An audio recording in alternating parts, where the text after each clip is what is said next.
এটা কি মাছ ধরছো? এটা মাত্র কই মাছ। কই দেই তো। ট্যাং মাছ, বাইং মাছ। হ্যাঁ? ট্যাং মাছ, বাইং মাছ, ভেটি মাছ। আপনি কি মাঝে মধ্যেই ধরেন এরকম? হয় এত সাইজ দিয়ে ধরি। কয় টাকা? এত 100 টাকা হইতে পারে। 100 টাকা হইতে পারে না? আর আমি রাত্রে ঘুমেন কোন জায়গায়? আমি তো সারাদিন দেখি এই জায়গায় শাক বেচেন, মাঝে মধ্যে একটা পাখি দেখি সাথে। পাখিটা তো চুরি করে এলে খেতে খেতে চুরি করে লেগে গেছে। কয়েকবার চোর আমার কয়েকটা পাখি নিতে। পাখি চুরি করে লেগে কোন জায়গায় দিয়েছে? কলে তো উড়িয়ে নিতে।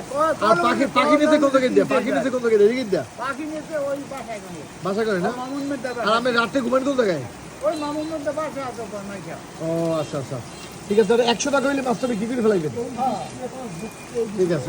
সারাদিন এই জায়গায় বসে থাকে, কিন্তু কখনোই কারো ডিস্টার্ব করে না। প্রতিদিন অল্প কিন্তু শাকটা কানে এই আমি একটু দেখাই, এই দেখেন এই যে শাক আনে আমাদের এই পট্টির কর্নারে বসে। টাকা দেয় না। অনেক ভালো মানুষ। হ্যাঁ।